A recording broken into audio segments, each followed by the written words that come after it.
I have a bunch of random simple syrups from a cocktail party that I threw like maybe a month ago.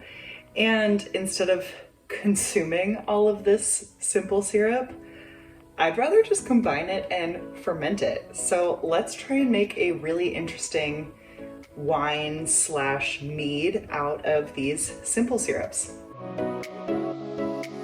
Welcome back everyone, I'm Robin from This Blog's Neat, and let's do a random wine slash mead experiment. I can't even call this an experiment, this is just a see what happens, mix some stuff and see what happens, and maybe you'll never see this video because maybe nothing will happen, but we'll see. Okay, so yeah.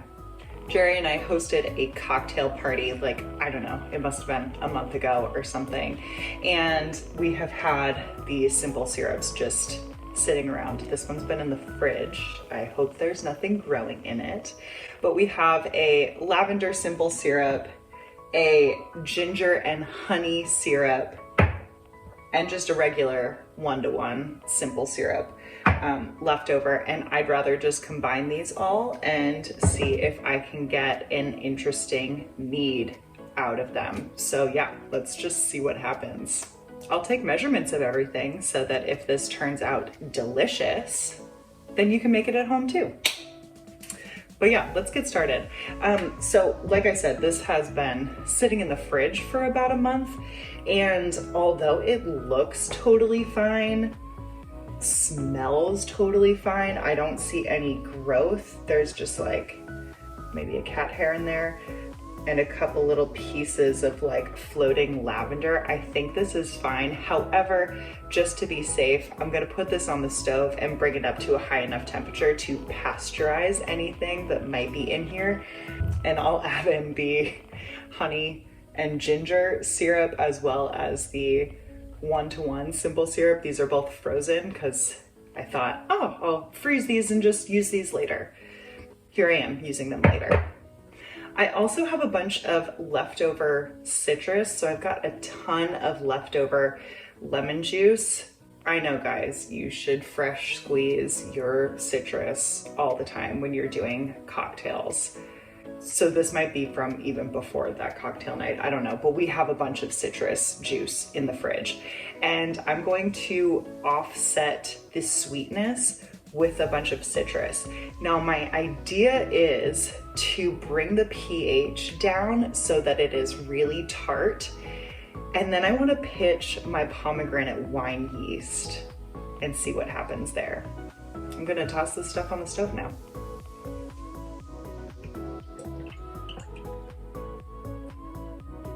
Okay, so that is 550 milliliters of the lavender simple syrup. And then this is about 180 milliliters of 1-to-1 simple syrup. The same amount, about 180 milliliters. However, there's also the chunks of ginger in there, of the honey ginger simple. Okay, so I just added some ice cubes to bring the temperature down a little bit, but I brought it up to like a light simmer. This is Sally, by the way, she's helping me. So let's take a specific gravity reading to see what we're at. The temperature's at like 108 degrees, so it's a little high, but that's okay because I'm still gonna add in some lemon juice. I just want to see what our specific gravity is at right now. It's very high. It is. The specific gravity essentially broke the hydrometer. Not literally, but it's too high for what the hydrometer can handle. So yeah, let's dilute this down. Okay, so I'm starting with 1,000 liters or 1 liter of the simple syrups plus a little bit of water. And let's go ahead and start adding in some lemon juice. I'll also add in some water as well, but we'll start with lemon juice and see how it tastes. Let's start with 200 mils of lemon juice. Ooh, that smells really good. Let's go crazy. Let's add in 300 milliliters of lemon juice, which means 500 milliliters total. And that's about it for my lemon juice. It smells tartar.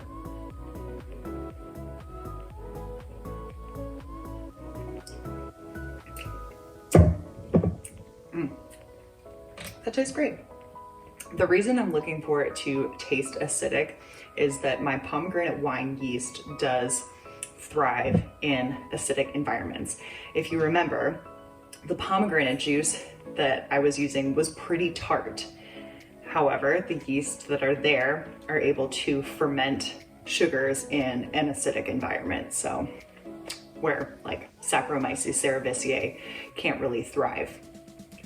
And I don't trust my pH meter, so I'm just gonna go based off of taste.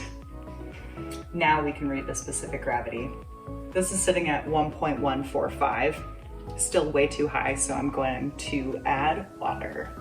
Okay, let's add another 250 milliliters, which I think would bring us up to adding a full liter.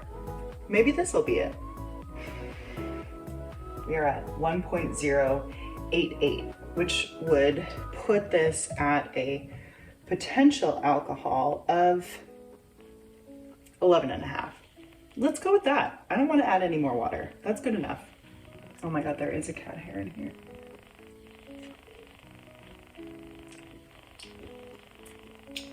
It's nice. So, slightly tart, slightly sweet, slightly gingery, and slightly lavendery with hints of honey. I am, however, going to add in these ginger bits that were left in the honey and ginger simple syrup because I love ginger. So here I have the lees from my pomegranate wine fermentation. It smells pretty yeasty, which is fun. It smells very nutty, which I was getting from the pomegranate seeds, and it does have that like little tart pomegranate thing, but it's really nice. So I'm gonna add 200 milliliters of this pomegranate wine yeast. It has completely changed colors. Now it's pink. Actually, now it's brown. It's not pink. It's a rust color. So I'm gonna go ahead and aerate this. Okay, Sally and I are going to go put the fermentation over in its fermentation station. This has been sitting here officially for 1 week, and we have a little bit of growth on top. You wanna see, Connie?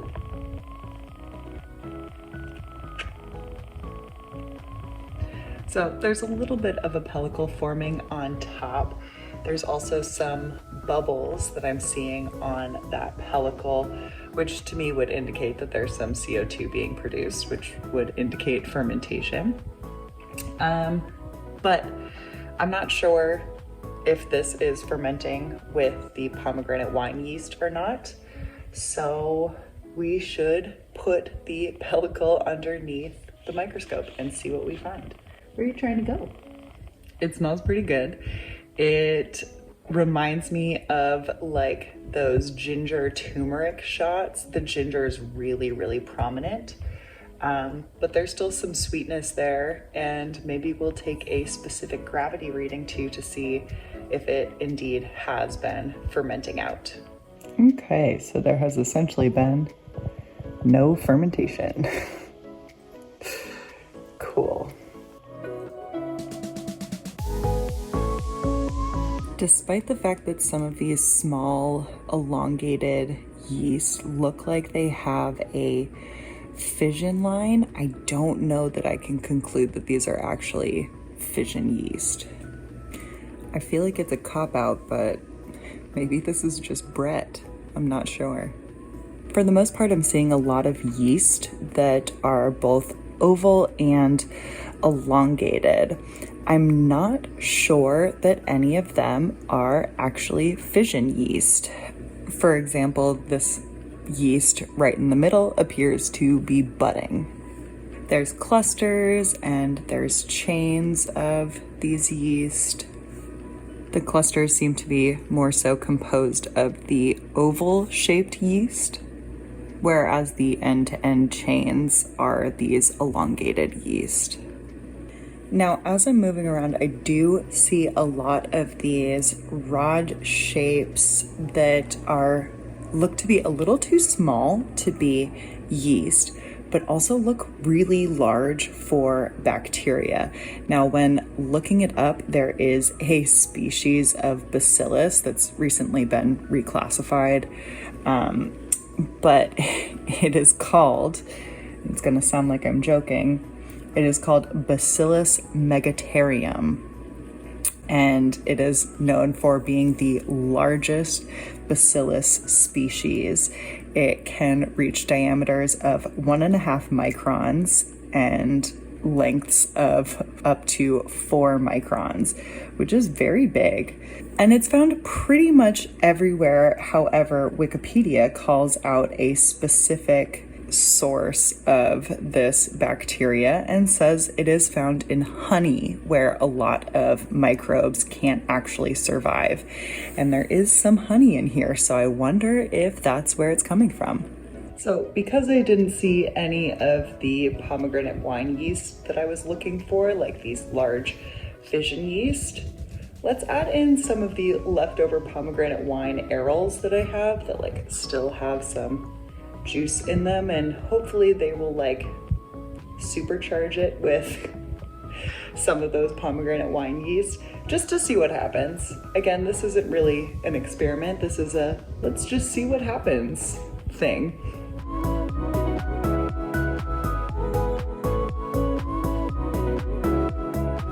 All right, so yesterday I added a 1/2 cup of these leftover pomegranate wine arils, and it is very actively fermenting. So it's a completely different fermentation that's going on today.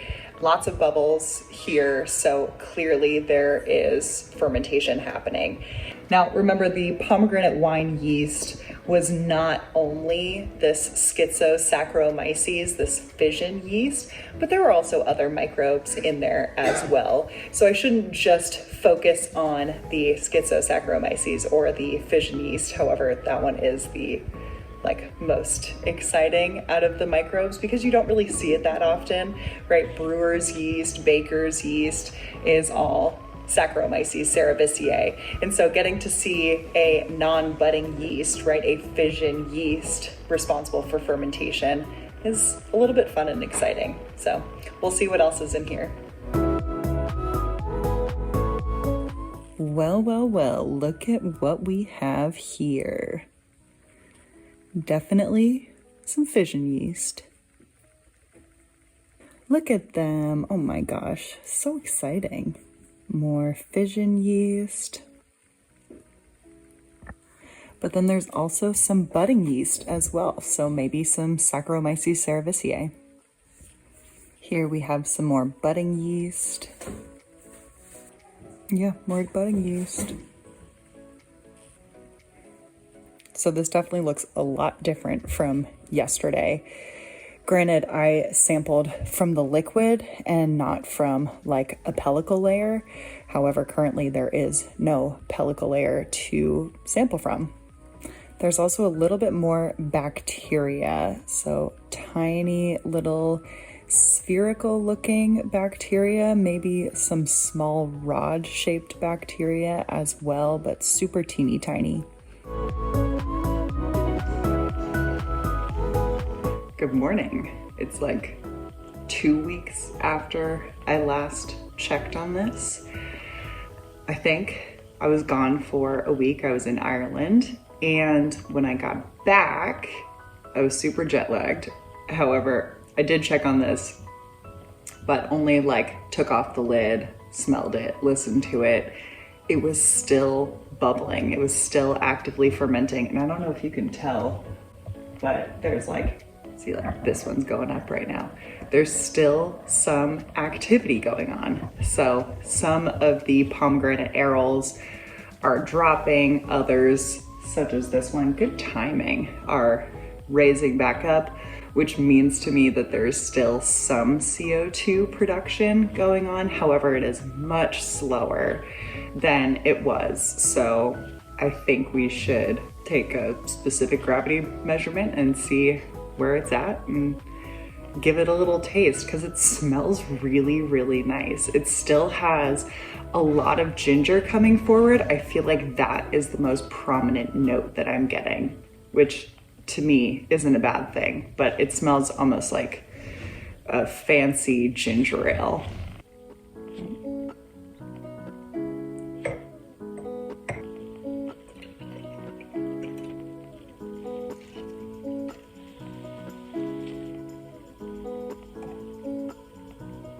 Okay, so this has fermented out completely dry. It's at 1.000.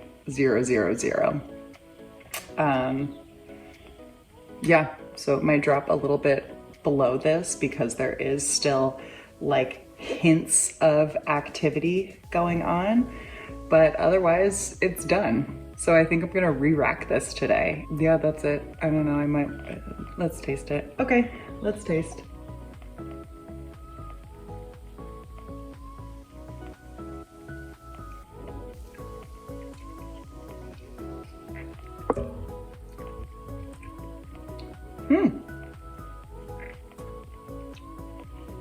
Wow.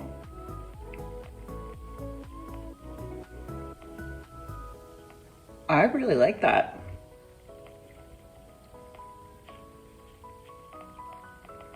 It's very tart. So the lemon is coming forward, but I don't know that I would know right off the bat if this had lemon in it. The tartness kind of comes across as like tart cranberries. And I think that's probably got to do with the pomegranate arils being added in there. The ginger is much more pronounced on the nose, and I'm honestly like not really picking up that much lavender, which I'm a little bit surprised about. The ginger, I think, is more overpowering. I like how dry it is. Wow, I think that's really nice. So I think this would be really, really nice as a like chilled, bubbly beverage. So let's add some sweetener in here.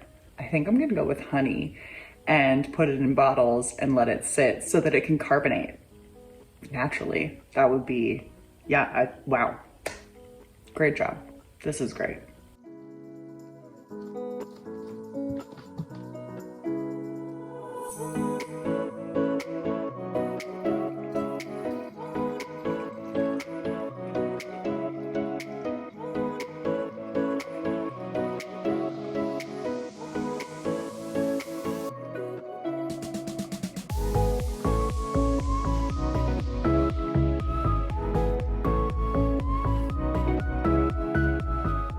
Now that the mead wine thing has been re-racked, it is time to add 1 ounce of honey.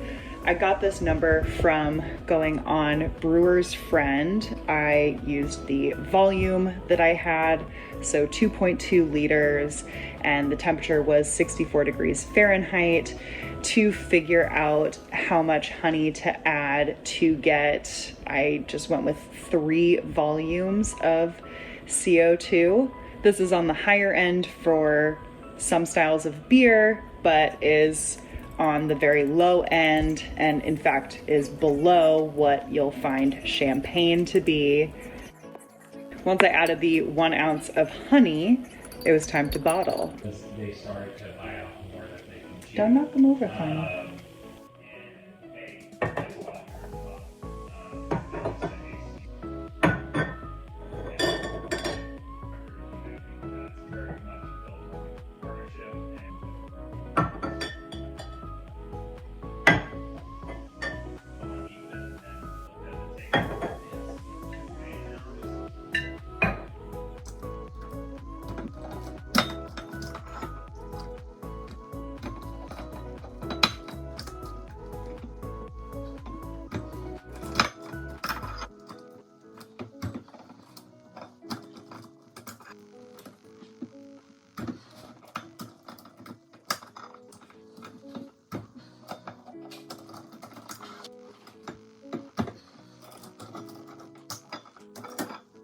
I got 6.5 12-ounce bottles out of that batch.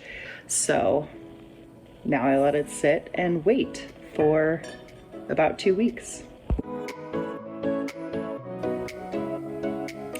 This has been sitting for a little over a week, and this is one of the partial bottles.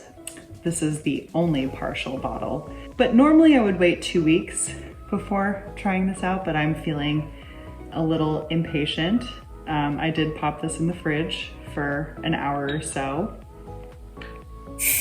That was a nice.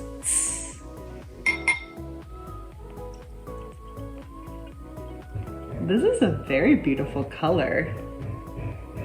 And you can see there's some bubbles. This is like a nice rosé. Yes, they are doing really loud construction next door. Before I tell you what I think, I do want to give a huge shout out to the Patreons.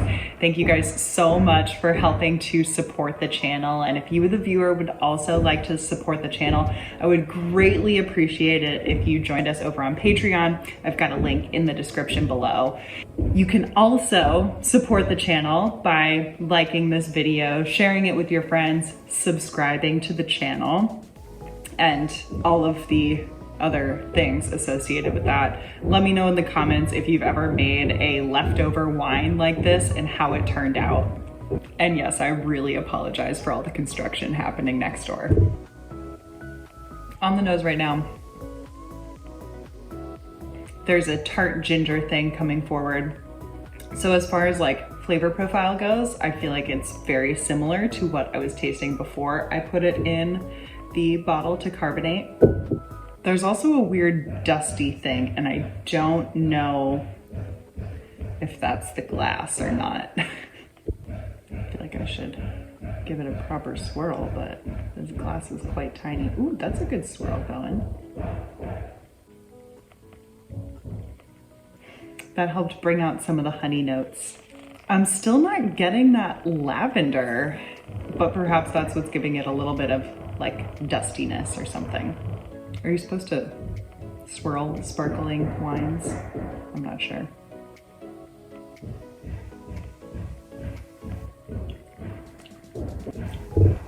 Yeah, flavor profile is very similar to what it was before. It's tart, it's super dry, which is really nice, but it's not drying my palate. So there's not like a tannic effect right now. So it's just not sweet at all. There's some of those acidic notes coming from probably the lemon juice. Very, very light ginger. And again, not really getting much of the lavender. Not necessarily a bad thing. I have heard that lavender can be really overpowering with wines or meads or, yeah. The carbonation is really nice too. It's pretty lightly carbonated. I'm gonna let the rest of the bottle sit for another week, and maybe it'll increase some of the carbonation, maybe not. It's possible that the Schizosaccharomyces or the fission yeast that's in here just works a little bit slower than Saccharomyces cerevisiae, so maybe it'll take a bit for that carbonation to really build up. But yeah, it's light and refreshing and perfect for the weather that we have right now, which is finally nice and warm. For doing a wine slash mead using a bunch of leftovers, this feels extremely successful. So if you have leftover simple syrups, I would recommend trying to make something like this. Yeah. I don't know. Yes? What do you think, baby girl? Come here. Come here, baby girl. Yeah, hi, Sal. What do you think? What do you think, little baby girl? Hi. Yeah. Oh my gosh. Oh, we're so tired. Oh. Did you have a hard day brewing? Yeah. Oh, it's so hard being a kitten.